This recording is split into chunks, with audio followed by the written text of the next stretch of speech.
animation. I watch it every Christmas. It's my favorite. Okay, Nellie, who'd you talk to? What'd you learn? I talked to Jamie Stockwell at the San Antonio Express News. She's the managing editor, and I'm really jealous that you got to talk to Mike Leary. I didn't even think about it. I was like, no, I don't have a chance, but I've got Jamie. So she was fascinating. I loved talking to her. She was so interesting. She told me all about how she got into the business. She started out wanting to be a creative writer. She was going to be the next great American novelist. And then in high school, she got into UIL. And the whole time she was telling me her story, I was like, that's me. I did that too. And so she got into UIL, and then she was her first freshman class at her high school, so she got to help create the newspaper for her school.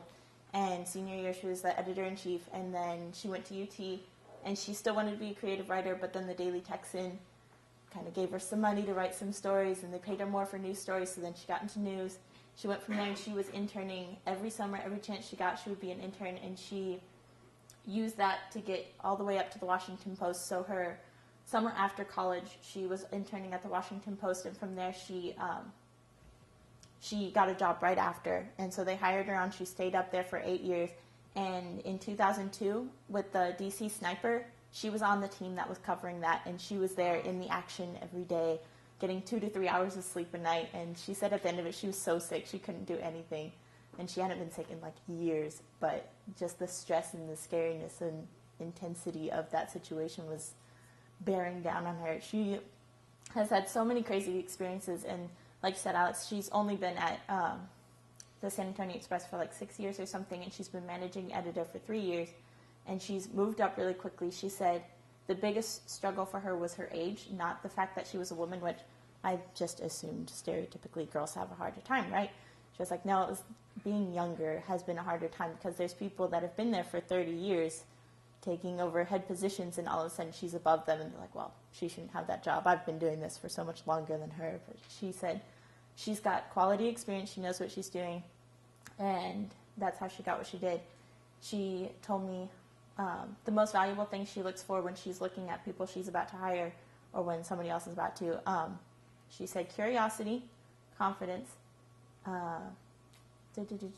resourcefulness, and there was another one, critical thinking.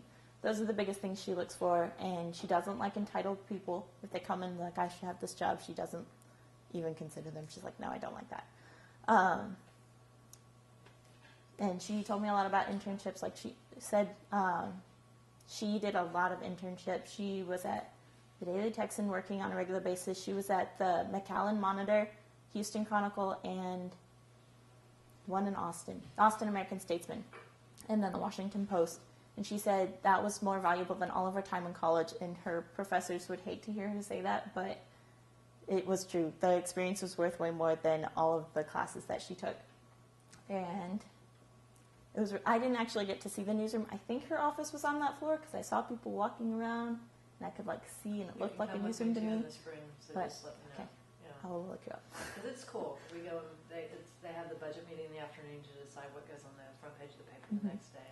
So it's interesting to be in on that meeting. She's there, Mike's there, and all the section heads are there. So it's a really interesting meeting to attend. Looking forward to it. I'll keep in contact with you. Yeah. I was really sad I didn't get a chance to go see it, but she was already late for a meeting whenever we finished off. So she told me I was cool. I felt so cool when she told me that. She was like, I didn't tell you where to go or anything. I just said, meet me at 3. And I was like, I didn't know she was calling or if you were coming. And then my assistant said you were here. And I was like, she's so cool. She's like up here in my register of coolness. Whoa. I felt so awesome that day. It was really nice to see like where she worked.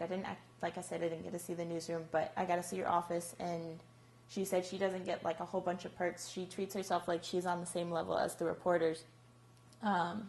Whenever they offered her perks, like the managing editor before her had a gym membership, a car allowance, and a country club allowance or something.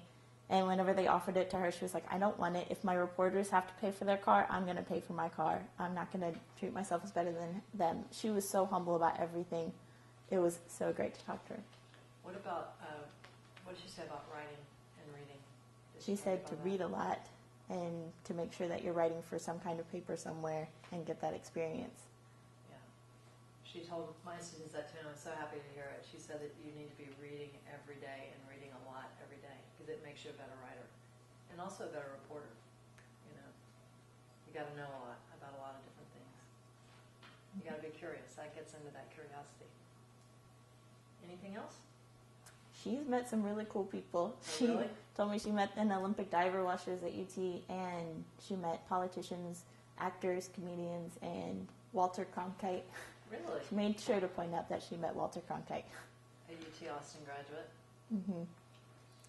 Yeah. That's the dream. Cool. I still think it's neat that she covered the sniper. Do y'all remember that in Washington, D.C.? In fact, at the museum in Washington, D.C., that Museum of News where I showed y'all that big map, they had the sniper's car. Remember how he took out the license plate and they were shooting through the trunk? They had that on display at the museum. Freaky. You know, that was just weird to be around it. And they also had the Unabomber's cabin that you could actually stick your head in and like smell what it smelled like to be inside of his cabin. Freaky, but interesting. Did they have a sweater?